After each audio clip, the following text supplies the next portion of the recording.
Dubey sir, now you can start by unmuting.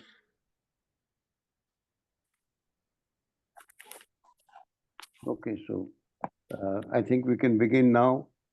First of all, Yeah. good evening to everyone. I really feel happy to be with the Indore group, and I was associated with this group for 4 years from the COVID time when there was no way to have any dialogue in person, so we started on a virtual mode, and it continued.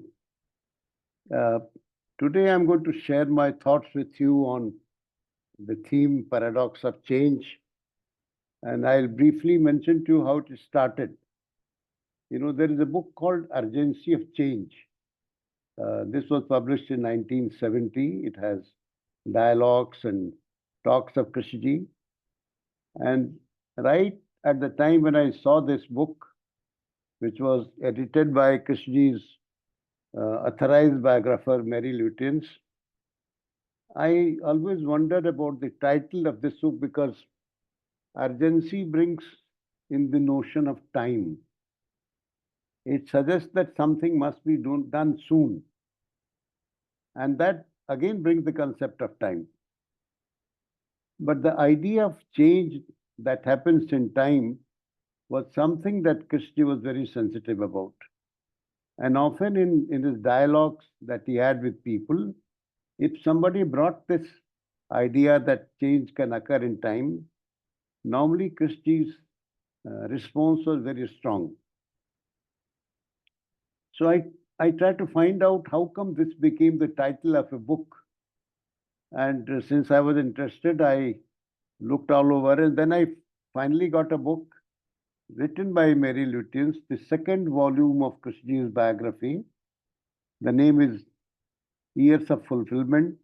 And in this book, she pinpoints that the title was taken based on a theme which was uh, a gathering organized in Sanen in 1971, and that was the theme of the talk. And it was based on the speech Krishnaji gave. And since I was interested, I tried to find out what the speech was, and with great difficulty, I could locate it and got it a printout and read the whole speech. And I was surprised that there is not even one sentence where Krishnaji talks about urgency of change. But he did talk about solving problems of our daily living, and he says, why do you solve your problems separately? Why do you do it in a fragmented way? Why not take the whole problem because they are interrelated?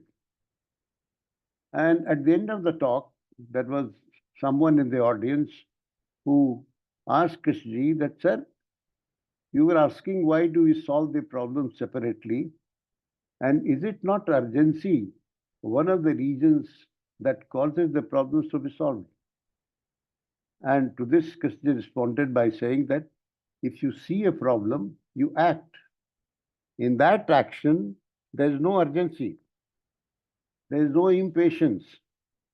The urgency comes when the danger is danger to me, the me of thought.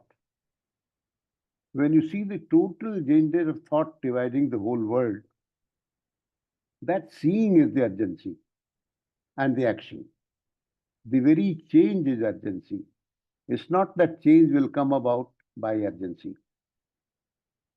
But Krishnamurti did talk about change in a different way. What he thought was, to him, what change was the psychological revolution, what he commonly called transformation or mutation of the brain cells. So, in order to understand what Krishnamurti meant by change, we also need to understand what he meant by time. And before I go further into this, there is another thing I would like to mention, which is very significant to understand K. And many of us, I think most of us would be knowing that Krishnaji had a series of dialogues with David Bohm in 1980. And these dialogues were published, compiled and published in a book called Ending of Time. In the very first dialogue, right in the beginning, Krishna raises a very fundamental question, and he asks whether the humanity has taken a wrong turn at the very beginning of human species. They were discussing about the evolutionary development of human species over a period of hundreds of thousands of years. And Krishna said that somewhere in the beginning, the whole fabric of human consciousness was affected by a flaw, and this he called a wrong turn. And David Bohm in his talk says that he more or less agrees that something of that kind had taken place, which he called the wrong turn. And then they started examining what this term could possibly be. Christie further suggests that this wrong turn could be the process of becoming, that is, to improve oneself psychologically, inwardly, from what we are to what we want to become. This is a process that we often think as a process of self-improvement. It is related to what we normally call increasing our self-esteem. And there are hundreds of books with different techniques in the market which tell us how to increase our self-esteem, how to enhance our self-esteem. And I think it's quite fair to say that this notion of self-improvement or becoming is an essential part of modern living. And I think many of us, perhaps most of us, are engaged in some form of self-improvement, either subtly or officially, a great deal of the time. But in this dialogue, Krishna says that the process of becoming is the source of flaw in the development of humanity. So let's examine this process of becoming, and then as we examine the meaning of change in Krishnamurti's philosophy and the process of becoming. This is the question I would like to share my thoughts with you. But I feel that the Krishna's emphasis on psychological revolution or transformation on one hand and denying the process of becoming, I feel right now is a paradox. How can the process of psychological revolution exist while denying the process of becoming? So we'll examine this in great detail. And how are we to resolve this paradox? This takes us to the next question we raised at the beginning as to what is the question of time, because Christie says that this is something which is very important for all of us to understand. And in this background, we'll try to enter the Krishnamurti's philosophy and to try to find out what he intended to communicate to us by saying this. And I think we'll have to be very, very careful here, because Christie was very particular that there should be no interpreters of his teachings, and nobody should have the authority to explain what he meant by what he wrote. And he also felt that his teachings can explain themselves. They don't need anybody to explain about them. So I want to make it very, very clear that neither I have the authority nor I have any special knowledge or insight of the teachings. I still consider myself to be a student of Krishnamurti's teachings. But I'll share my understanding with you, and in that process, if I can trigger some questions in your consciousness, I think that is the whole idea of this dialogue. So I'll start by saying that Krishna in the psychological area, Krishna was against time. So I think we must pause here and understand what he is seeing, why he is against time in psychological transformation. So let's just start with the bare. In science, we call it to start from the first principles. So I'll say, if I ask you, what time is it? Or when shall I meet tomorrow? Or what is the distance of Banaras airport from Rajghat? These are times which Christy has no problem with. But I mean, he had no issues with uh, time which could be measured by clock or calendar. That was okay with him. But he also maintains that there is another kind of time. He called it psychological time. And in order to understand this, the chronological time measures the change in the physical space.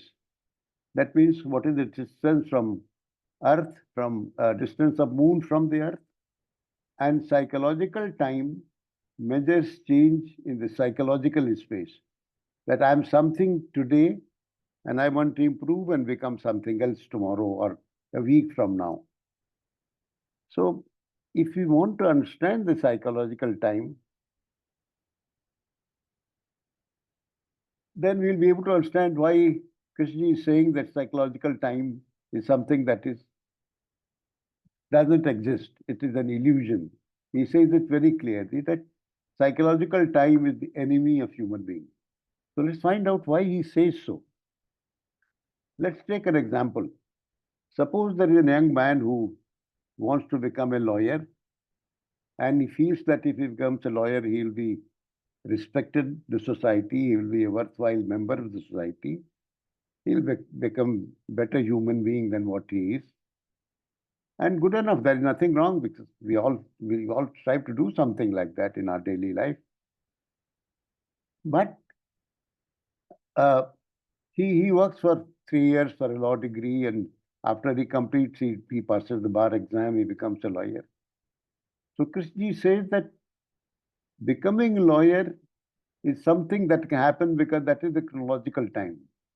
But he becomes a better human being or a worthwhile member of the society.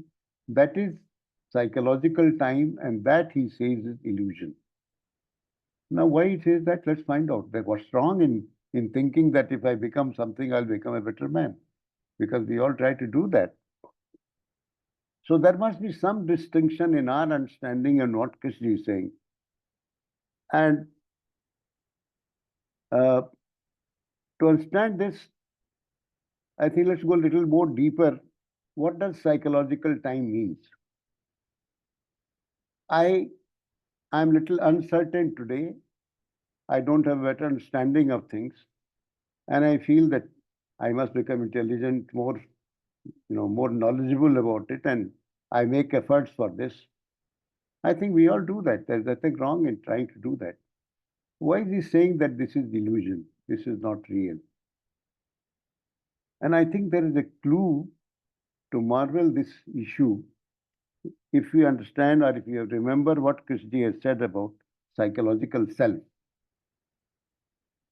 Normally, the psychological self or self, which he normally calls, we treat it to be me, myself, this physical body.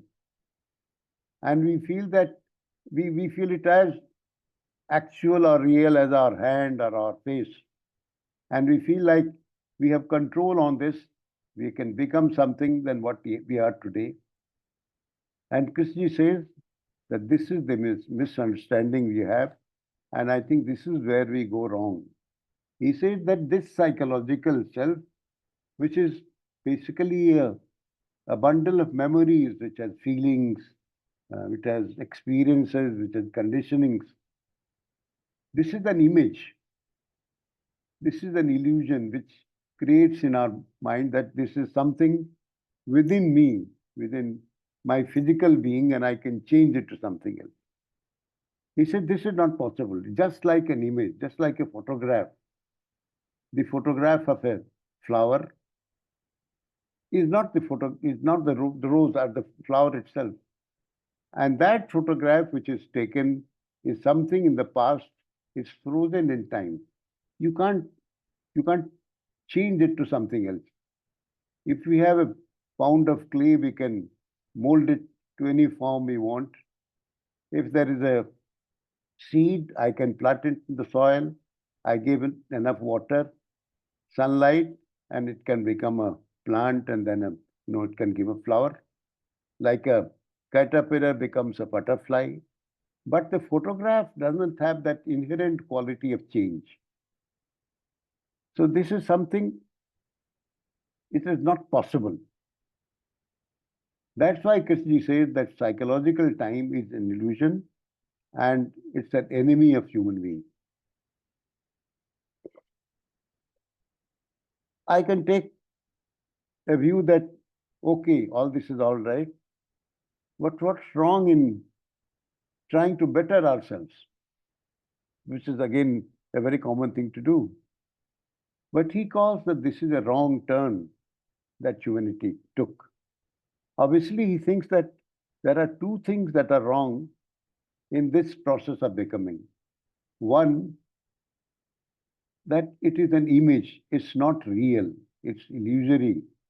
So something which is not real cannot be changed by will. Secondly, if you want to change from what you are to something else, there is a conflict between what you are, what is, and what you want to be. So all the energy that you spend on changing yourself is completely lost.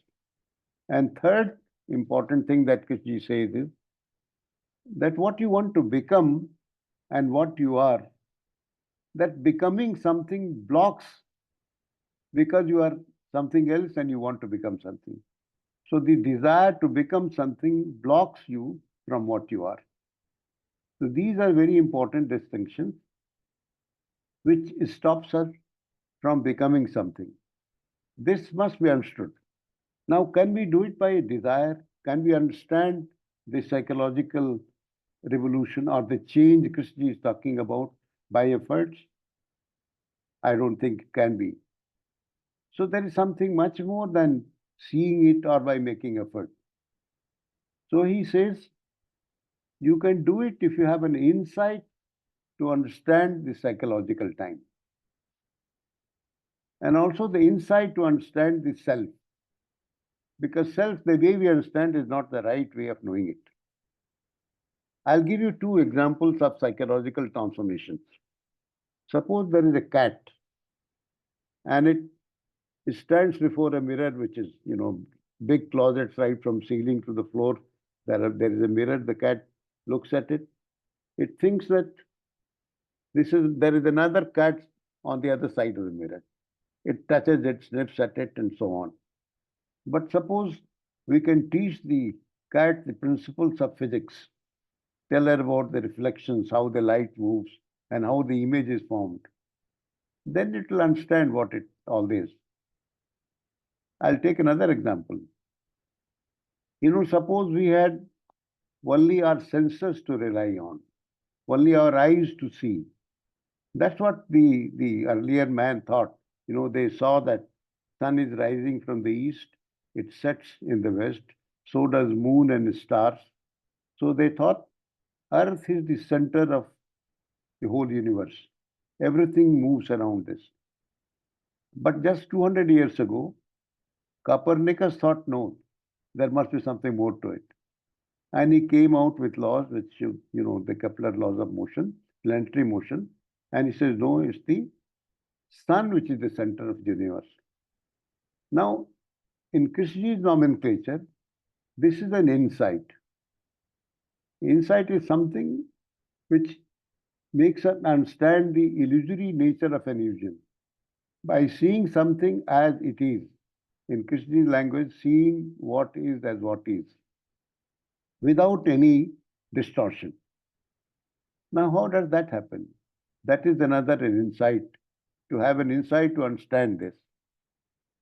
So how do we have that insight? First of all, have an insight to understand the nature of psychological time. and second, to understand the nature of self. How do we do that?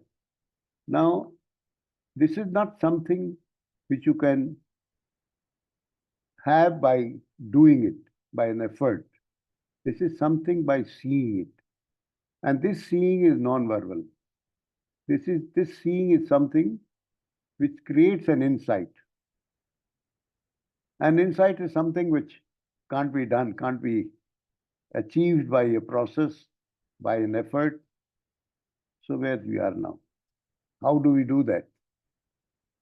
And Krishna says that having that insight is the transformation. Having an insight into the psychological self or the psychological time is the transformation. So there is no paradox as it obviously looks at it. So one has to understand that any effort to bring about this will not bring about a change. But I must say that it needs lots of preparation and lots of watching ourselves. Because Krishna's teachings have emphasized that I think the most important thing is to begin with oneself. I just want to mention a quote which I like. He said that any movement away from what I am strengthens what I am. So change is no movement at all. Change is the denial of change. Thought must be denied for the beauty of non-change. In the total negation of all movement of thought away from what is the ending of what is.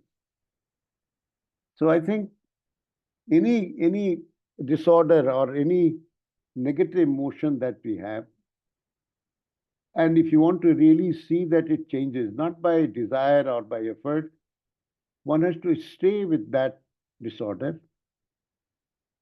and stay without any measurement, any evaluation.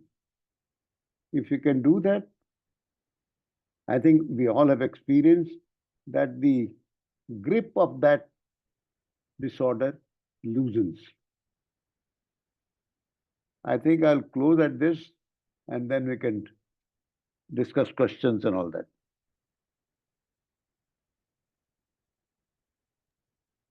Thank you very much, sir. Thank you. May I Thank you. request Harshad, sir, Yes, to that's speak right. something on this subject? Unmute. Harshad, sir. Unmute.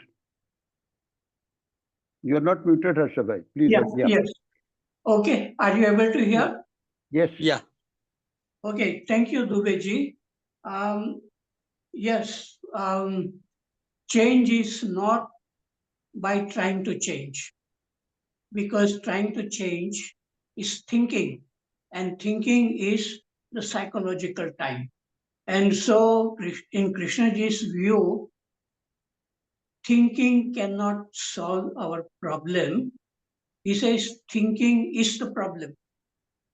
But to see this, like if I speak about my own experience, that while reading a book of Krishnamurti and then thinking about it is not the way I understood Krishnamurti, but while reading or listening to Krishnamurti, something strikes you and you feel that there is something behind these words of Krishnamurti. Like when I read that our problems of psychological nature, they are coming from thinking. And it comes because there is a sense of I or me, the ego. Problems comes because of this ego. And this ego, the self, is coming from thinking. So when I read that, how can I see this? That thinking, this sense of me, the self, is coming from thinking. To verify that, you have to be silent, alone, very attentive, very curious, to go right at the source. of thinking. Because from thinking, this self may come. So when I tried to do it, experiment for the first time, when I was in Iowa in 1972 or 73, my mind really stopped in that, with that curiosity, attention, trying to catch the beginning of a thought, thinking stopped. But for the first time, I felt that there is a different state, which is not thinking. And that different state, a different dimension, is what Krishnamurti calls awareness, or seeing clearly whatever it is. And so once I felt the beauty of what Krishnaji is saying, look at the beginning of a thought. And to do that, again, as Krishnaji says, freedom is at the beginning. That means one must be free to observe what is. And that observation is all that is. But trying to be different than what is, suppose if I am angry and I don't want to become angry, then that becomes a kind of a method, effort, time, all involved. But if I can see the beginning of anger, when the anger is arising, can I see that it is coming, whether it is anger or a fear or jealousy or loneliness or boredom, any of psychological problem, if a person is able to see the beginning of it, then that seeing dissolves. So our problems, I feel, is not the thinking. Thinking we need for our daily life and even to achieve something in mathematics or physics or in science.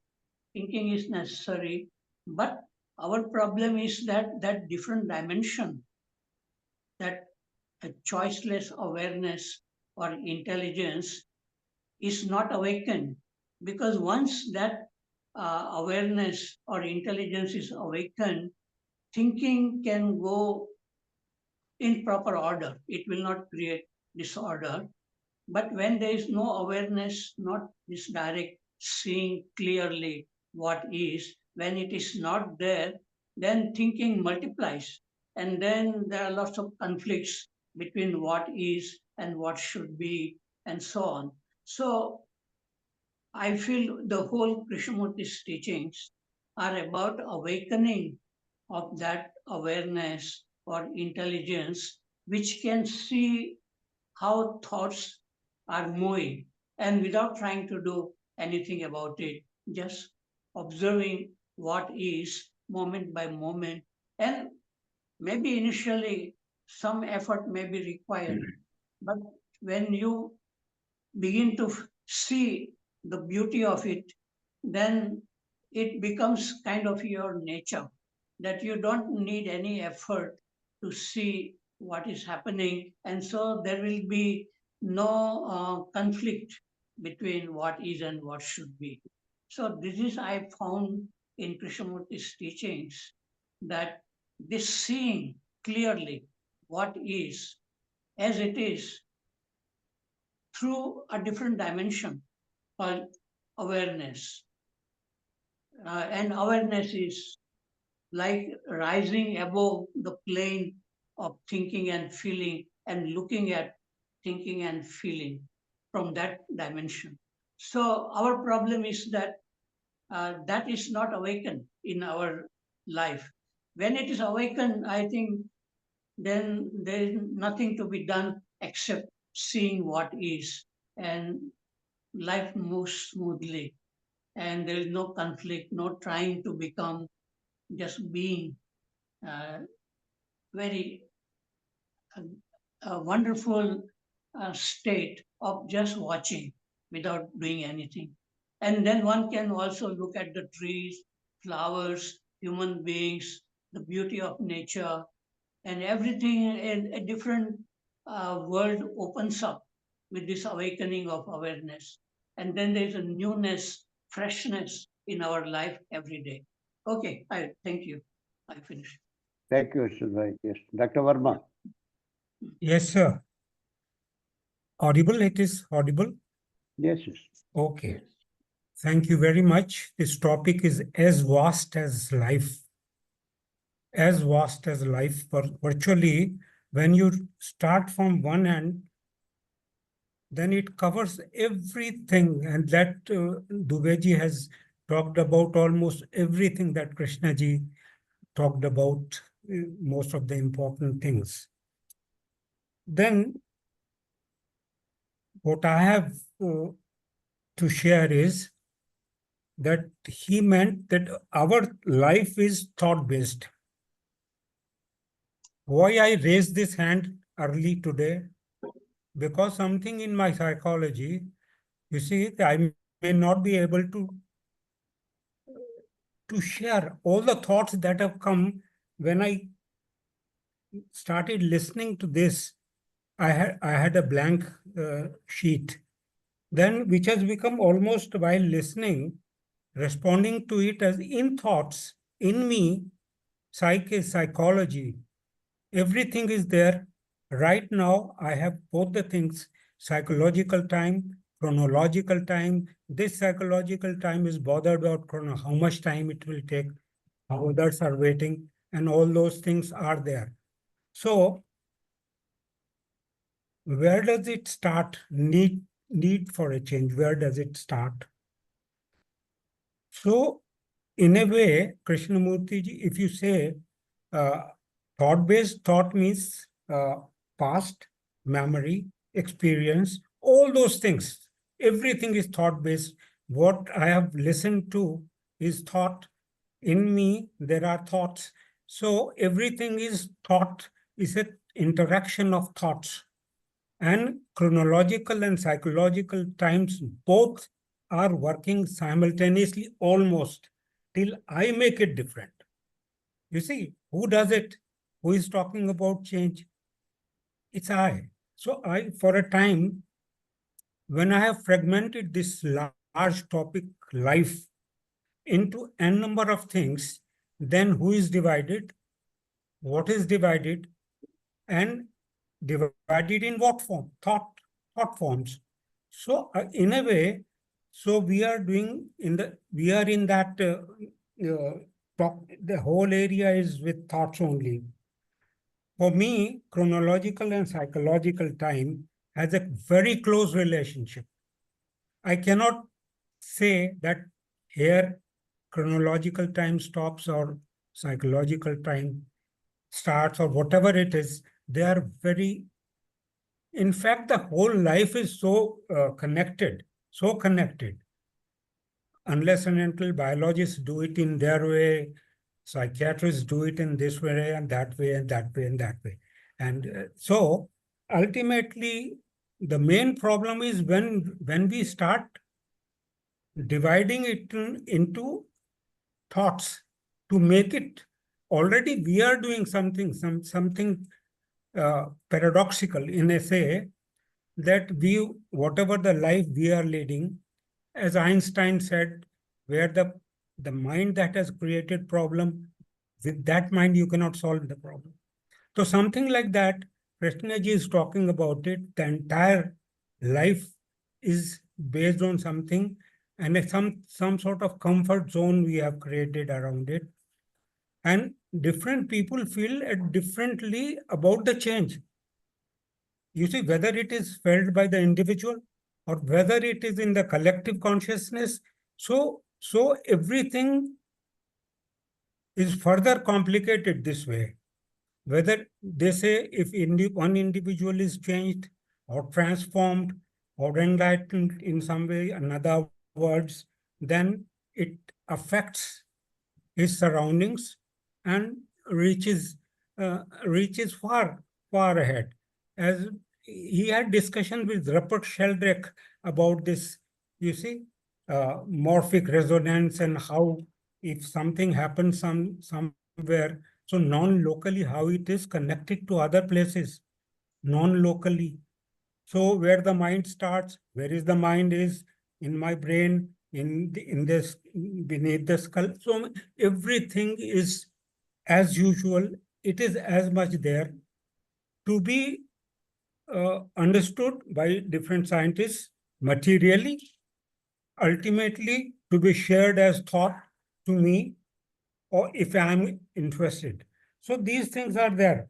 Uh, so the paradox is that we want to retain the present thought-based, everything purely thought-based, knowledge-based, everything we want to retain and imagine a change.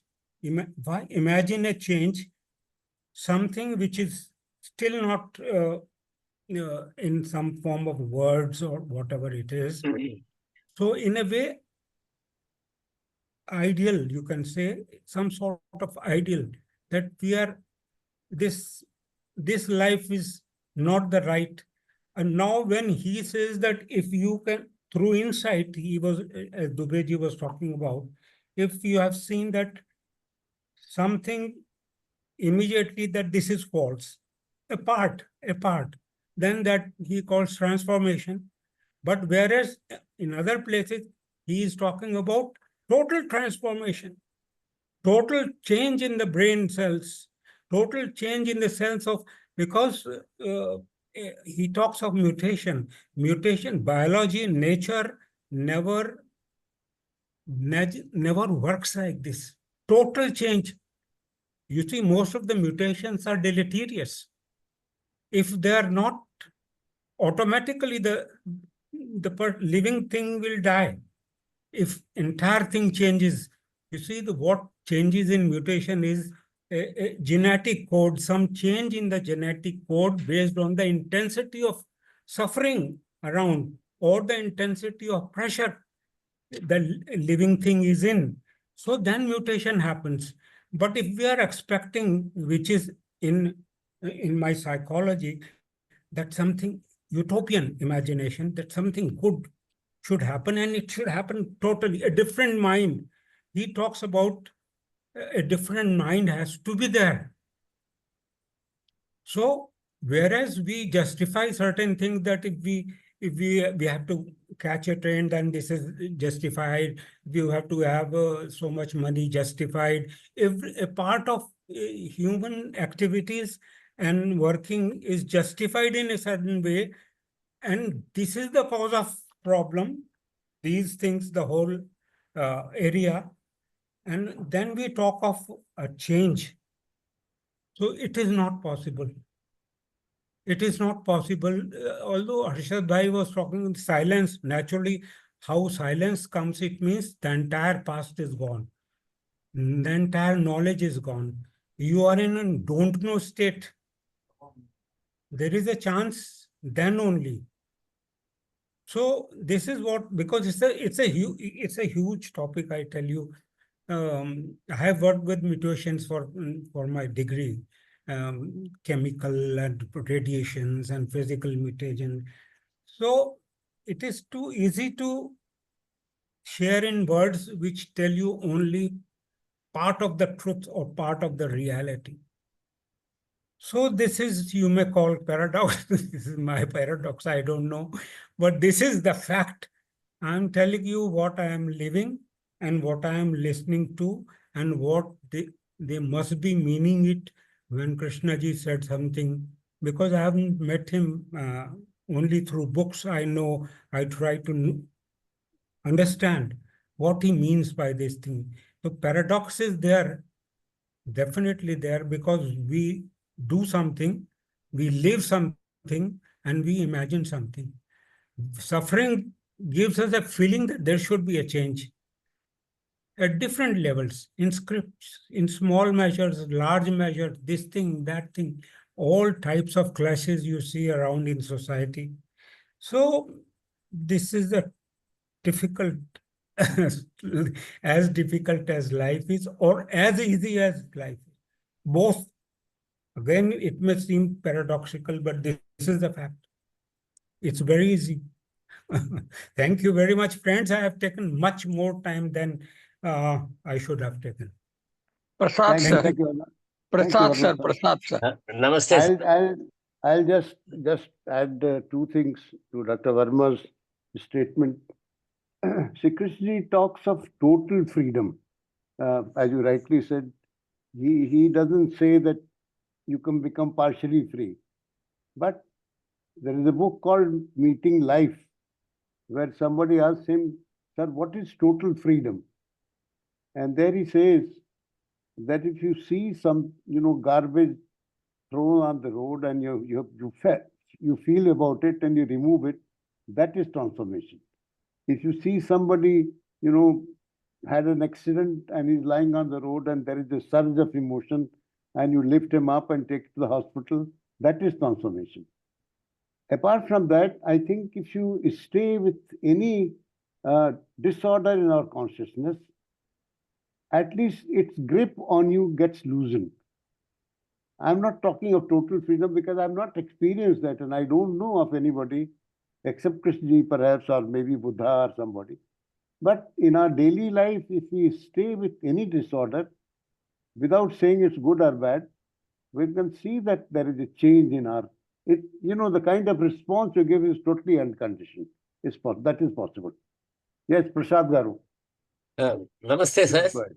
Namaste, Namaste to namaste. everybody. See, it is very arrogant on a part like me to think of giving some conclusions about this topic. When somebody like Dubeyji, who spent his lifetime with Krishnaji, if he says I am only a student of Krishnaji and I have no authority, I am not an interpreter of Krishnaji or anything like that. If he is of that idea that he is only a student of Krishnaji and he doesn't have any authority to interpret Krishnaji, then somebody like me who has never been with Krishnaji, even though I saw him once or twice and all that, but I have some ideas which I will share without any idea that they are the real truth about this topic. For me, the title itself is a wonderful title because it is paradox of change. Paradox means it sounds absurd, but there is some truth in that statement. What is this? Why is this a paradox of change?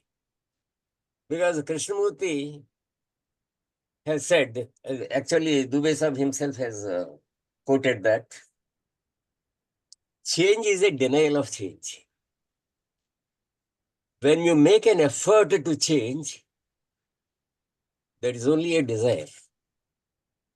When you are making an effort, and somewhere he says this becoming is a universal process. Everybody, all of us are caught in this process of becoming. We are somebody, we want to become something else. And that process of becoming itself is self. That is self. And Krishnaji always says it is freedom from self. That is real freedom. But if we can think of our own lives, I don't think anybody is free from this process of becoming, one way or the other. I didn't understand Dubeyji quoting that student trying to become a lawyer. Even that, to my understanding, is a becoming process. If I am a student, if I want to complete my LLB degree and enroll as an advocate, that desire is also a becoming process. That is my understanding. Maybe I am wrong.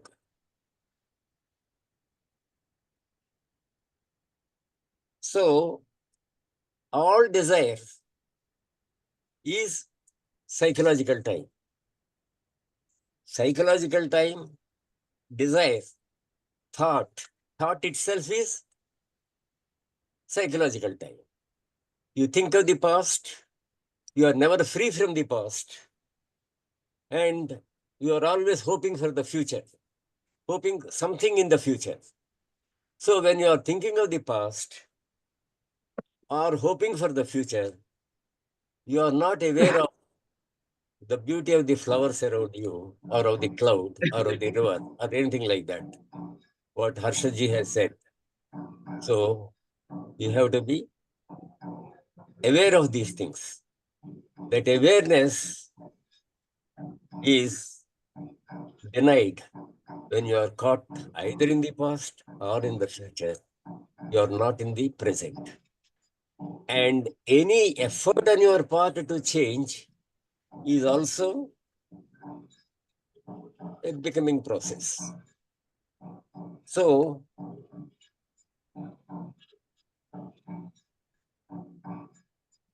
basically, our values have to change. Then only we will be free from the becoming process.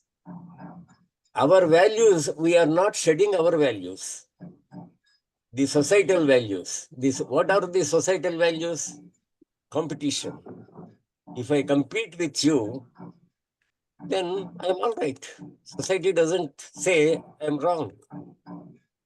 Competition, ambition, search for position, these are our values. And we are caught in those values, which is another name for the becoming process.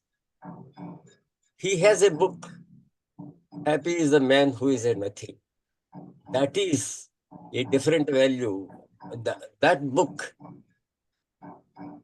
gives you some values which are different from societal values, in which we are bred from childhood. We are bred from with the idea that competition and ambition, and they're good. If I am an acquisitive fellow, I'm good. Actually, society respects me because I have made a lot of money. That's good. That is all becoming process. So paradox of change, that effort to change itself is a becoming process. So then what is left? What is left for me is just being aware. When you are aware of what is, without being greedy for what should be, then that process of being aware itself brings about a change. What is changes with attention. Attention is the flame in which this what is changes. So we are left only, according to my understanding, we are left only with awareness and with an understanding of the values which are driving us. So the tradition doesn't bother about such inner observation or inner change and all that. To my understanding, we are lost in rituals, following some edicts, all that. Krishnaji's contribution is, he has brought your attention to what is. And so we are left only with awareness or attention or whatever. Thank you, sir. Thank you, Prasad Gar. Thank you. Yes, Dinesh Waghmare. Dinesh Wagh. Are you able to hear my voice, sir? Yes. Okay. So today's topic is very typical. The topic is transformation and paradox of it. if we have to understand, as per my views, these are my views, what are my thinking is, or my views are. We have to understand what do we mean by transformation. What do we expect from the transformation? And then we will see whether a psychological time is involved or the committee is involved or not. So transformation, to understand, we are having three things, basically, three instruments we can say. One is intellect, another is feeling, and third is emotion. Now, Krishnamurti himself has said that intellect, uses of intellect is a must. Means technically, ego should be working. He has very clearly said. Now let us come to emotion and feelings. When we come to emotions and feelings, so here is the clutch. Here the real transformation is required, which they say that wrong turn has taken or this and other things which they have taught, they have said. So feeling and emotions. Can we say that after transformation, this fear will entirely go? Or can we say that after transformation, comparison and evolution will completely go? If they go, then there will be a tremendous problem. Why? Because technologically, ego has to work.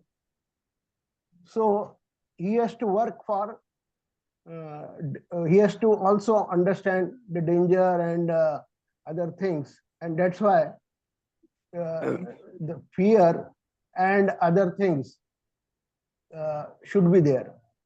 Means basically they should exist. Third point, if we go for emotions and feelings, they also should support technological things. So evaluation is not there, comparison is not there, then how technological ego will work? So basically, in my views, what he wants to say, he has given indication at other place, there should be flowering in goodness. Flowering in goodness. What is the meaning of flowering in goodness? Basically, you should know all these things, fear or violence and all that, corruption and all that. But the one should not opt for it. It should be there only to understand it. What is corruption, or what is violence, or what is brutality, or what is vanity and all that. So the ego should only understand these things. But the ego should not opt for these things. Now, is it possible? This we have to see. Can ego opt for only the good things and not to these things? This is only possible when first the ego understands the whole structure of the life, number one. Number two, he has to understand whole structure of this relationship and all that. Number three, he should have self-knowledge or self-knowing rather, which JK has said. So, and after that also, what JK says, transformation implies freedom totally from all beliefs, from all ideals, from all contradictions in our actions, in our daily life. And can this be done without effort, without the battle of the opposites? So when he says so, it means there has to be an authority which, when sees this, any situation, the authority should get immediately the truth of the situation, should understand the truth of the situation, and should get the insight of that. So he says a transformation is possible when there is insight.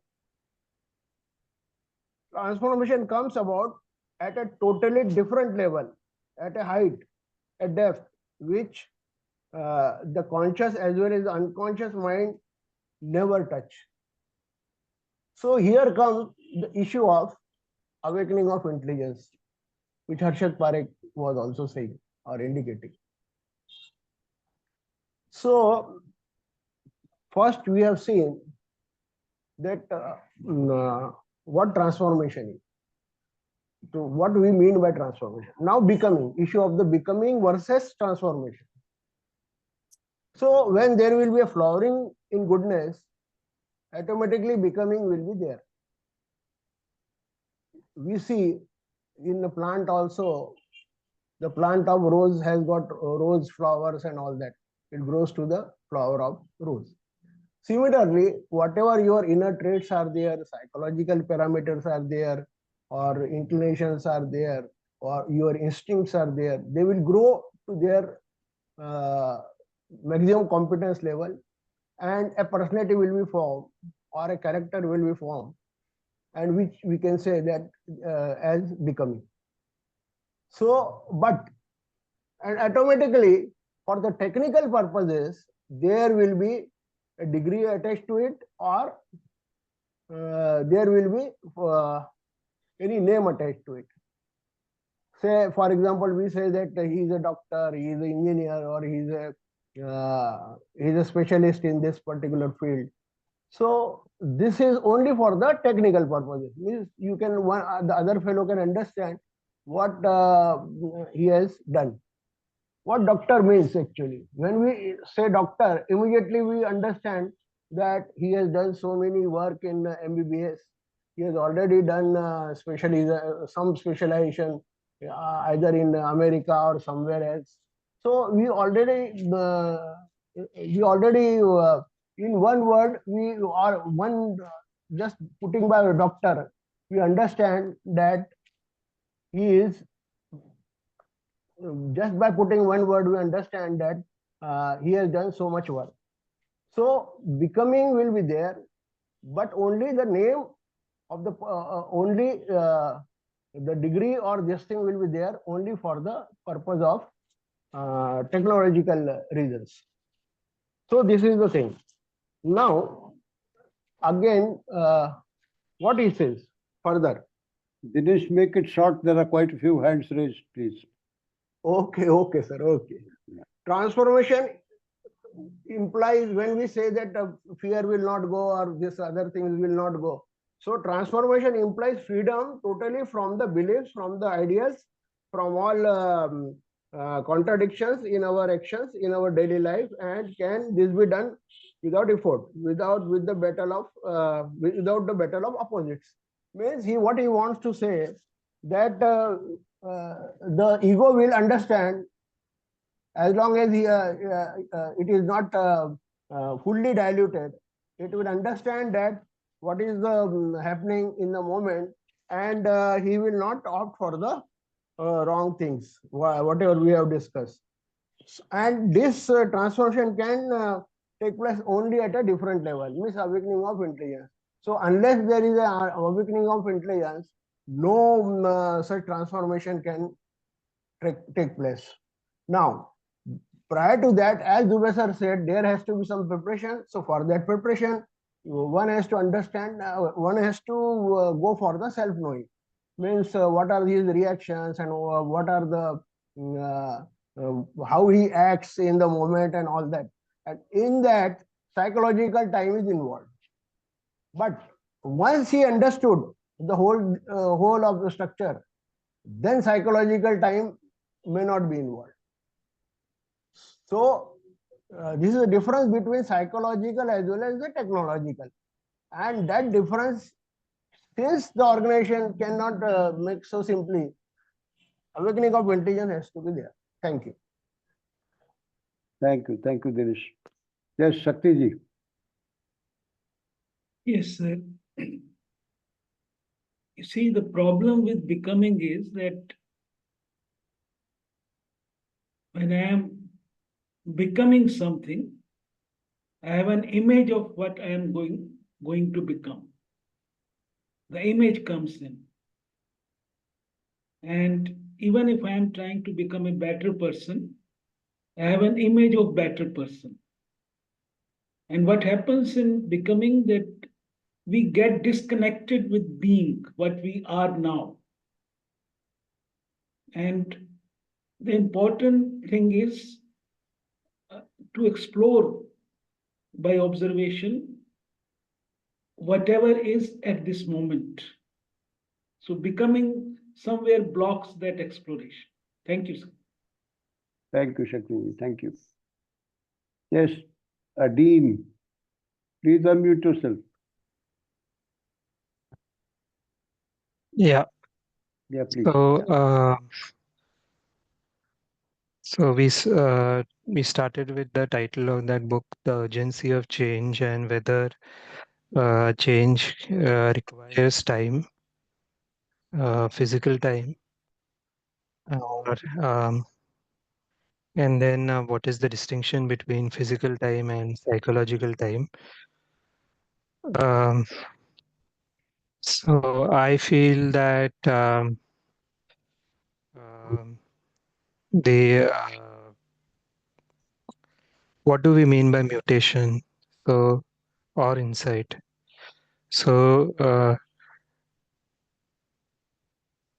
to see that the self, whether the self exists or is an illusion, does that need time?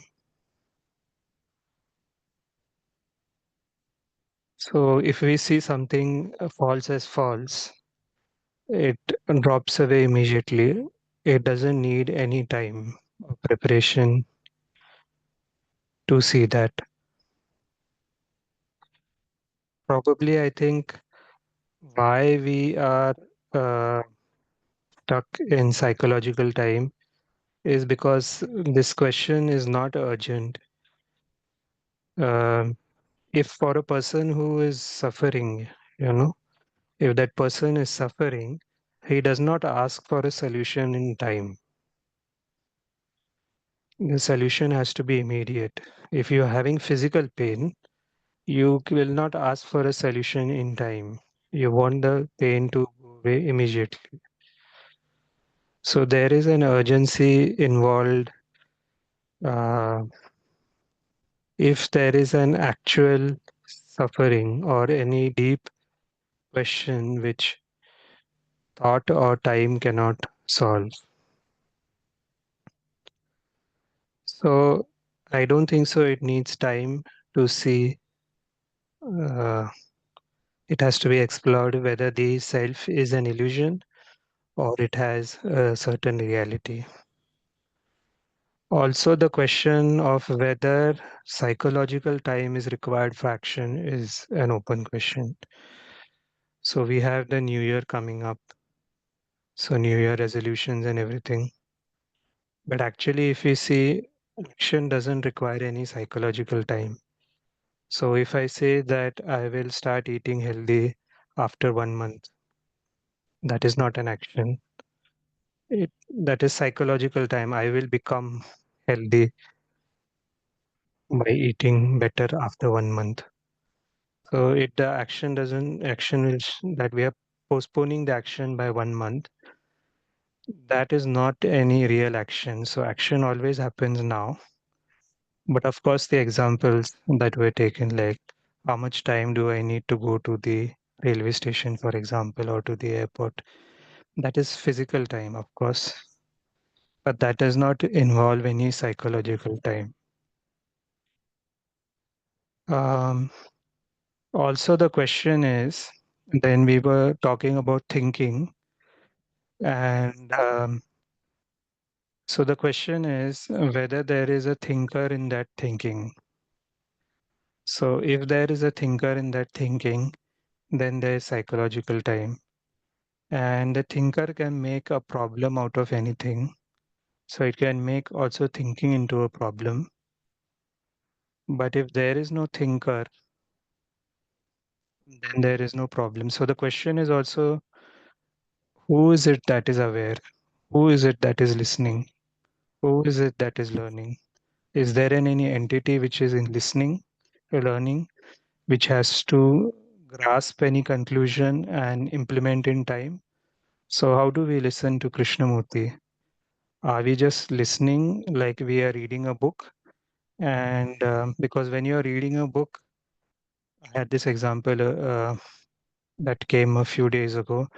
We read one sentence, then we read the second, third, fourth, fifth sentence. So each sentence is ending, and then you're starting and reading with the new sentence. So it is not that you're picking up the first sentence and then you're trying to interpret the fifth sentence. So that is also, I don't know whether that is the way of listening to Krishnamurti. We cannot actually take any conclusion out of it. So it is just a question of just listening, and then the talk is over. There is nothing to carry. If we say there is something to carry, then there's of course psychological time. There is a sense of becoming, like I will become healthy. I will start eating healthy tomorrow, not today, not right now. That doesn't make any sense. But then the core question is to see whether the self exists or is an illusion. Does it require any time? Is there any self in nature? So there might be theories that, of course, evolution and there is competitive cells which are competing with each other. And so there is evolution in time. But psychologically, whether there is a self or it is an illusion. So if it is an illusion, then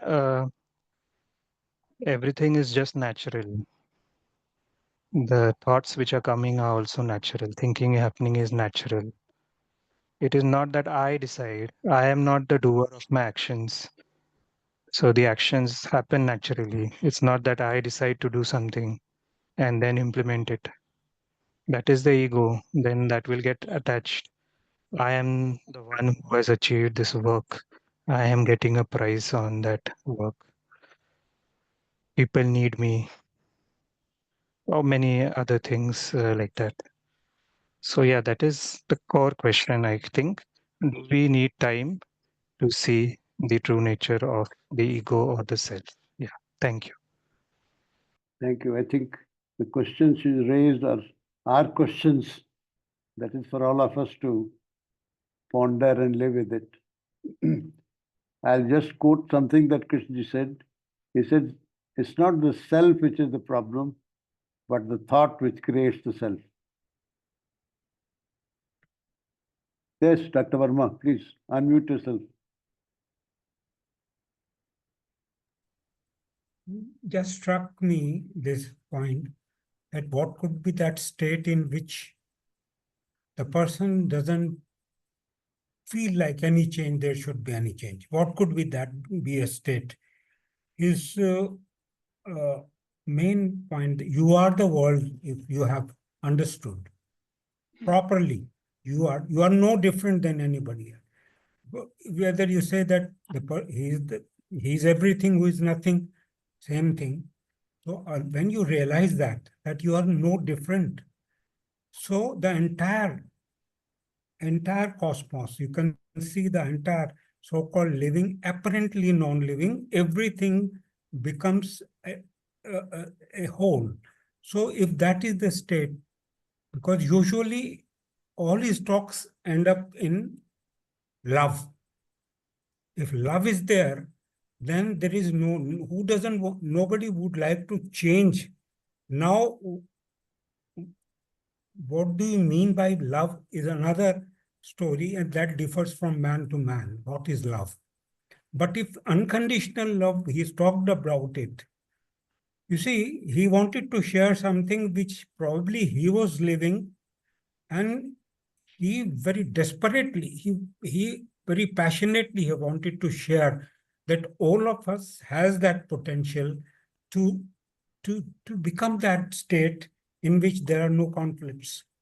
So I am different. This is the base. This is the first thing when I think I am different.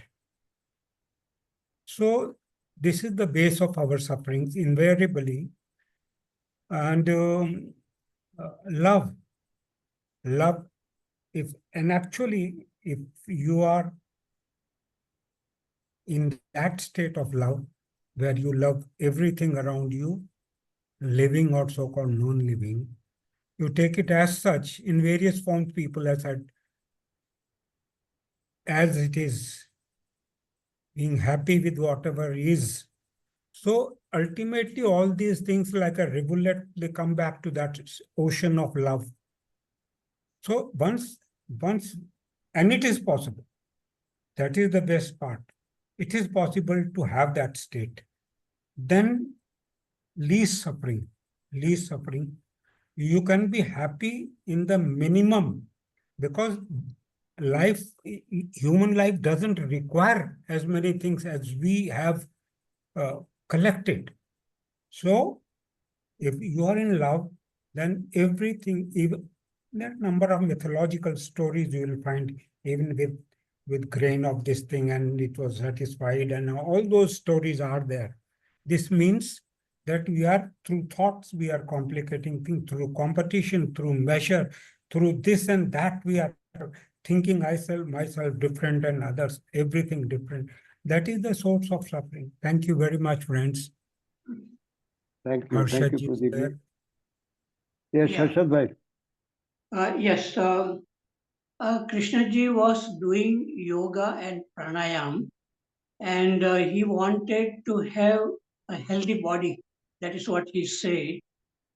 Can we say it is a kind of becoming of the body?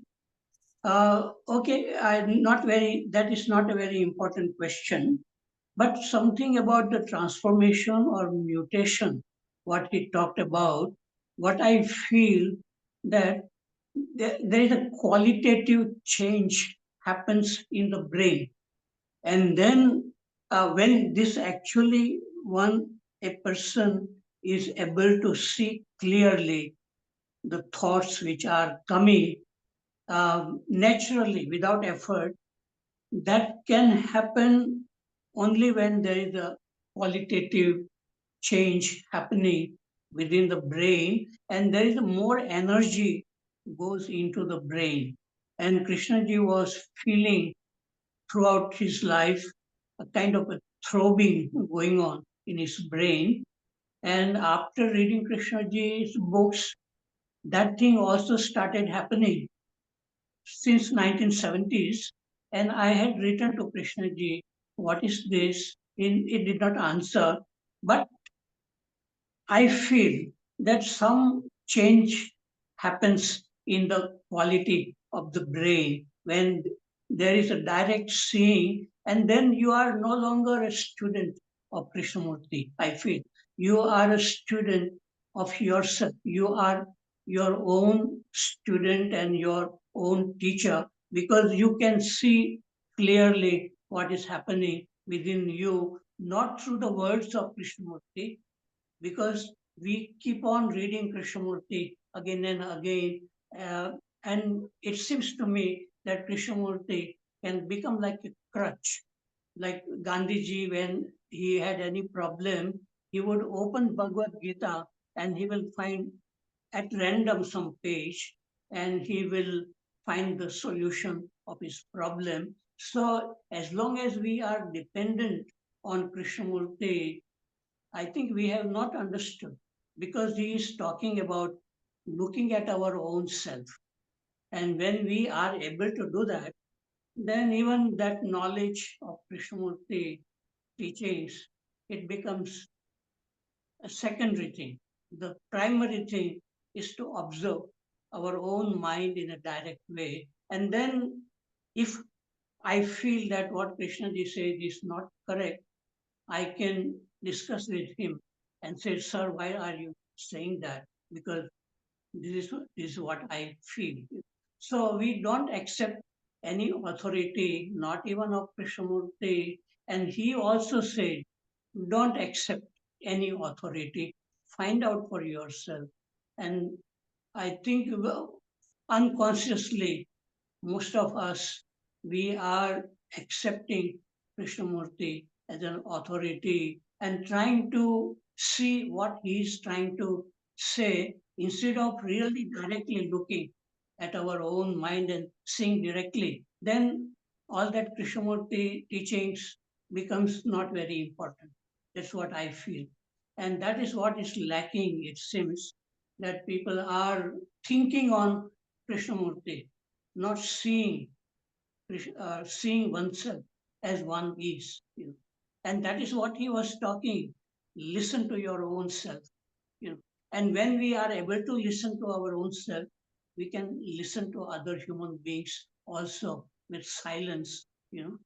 So listening to one's own self, even whatever is going on within us, if we are not able to do that, we will not be able to listen to other human beings. That's what I feel. Okay, thank you. Thank you, Harshad bhai. I think I have just about 5 minutes and I can't take 3 comments. So, Dinesh ji, if you permit me, I'll just hear Mr. Rajendran and close. Will that be okay? Okay. So, Mr. Rajendran, please unmute yourself. We can take only one question now. Thank you, Dubeyji and Dinesh also for waiving his turn. It is nice to see Dubeyji after a long time. Yeah. So we would love to hear you and listen to you, sir, at least once in a month. It is a long gap, sir. So this is about transformation. And sir, I now this thinking, it has got some other names. I'm very attached to those other names. This is called a self-talk, the voice in the head. So the self-talk is also, it is only a thought, a voice of the thought, voice of the knowledge, not the technical knowledge.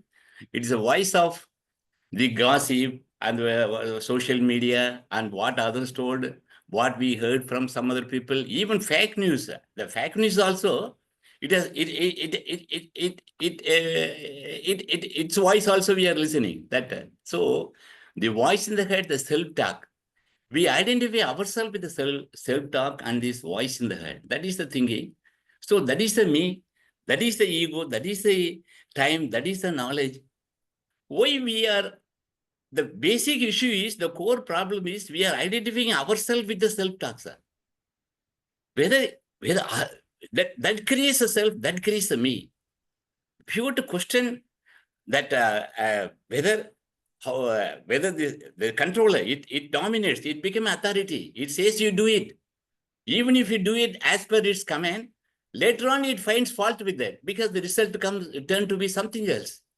Again, it is blaming. You should not have done. Oh, I listened to that stupid fellow and I did something. Later, it turned out to be something else. It turned out to be wrong. Again, it is blaming me. So the self-talk is the self-talk. The voice is not ours. Then whose voice it is? We have to just we have to just observe ourselves, the self-talk, and find out where the talk is coming, what is its origin, what is its source, what is the energy. Then it may, even the self-talk may keep quiet, or noise may be reduced. Next is transformation. So the self-talk, the ego, it wants the transformation, the state of transformation. Again, it may turn that also into a becoming something. To get transformed. Again, there is one more trap. We have to be careful about it. The transformation is just as awakening. Awakening is maybe awakening of our intelligence, or you are searching for our spectacles. And when we are aware that the spectacles is just sitting over our nose, just like that. So just that awareness, that's all I want to say. I'm just reiterating whether the self-talk, the voice in the head, whether is it ours? Why we are identifying ourselves with that stupid self-talk in all our life? Why it becomes a tormentor and a controller? And why we are a prisoner of the self-talk? That's also. Thank you. Thank you, Mr. Ranjan. Thank you. Jain Sahab, I think it's our time to close now. You want to say something before you do? Jain Sahab? Please, yes, sir. Sir, let us close it now. Okay. So thank you I all. request Thank you. you- Good night. I request Good you night. to rejoin whenever you feel like this. Yes, sure. We'll do that. Thanks Thank to you, all. everybody. Thank you for coming. Good Thanks night. to all. Good night.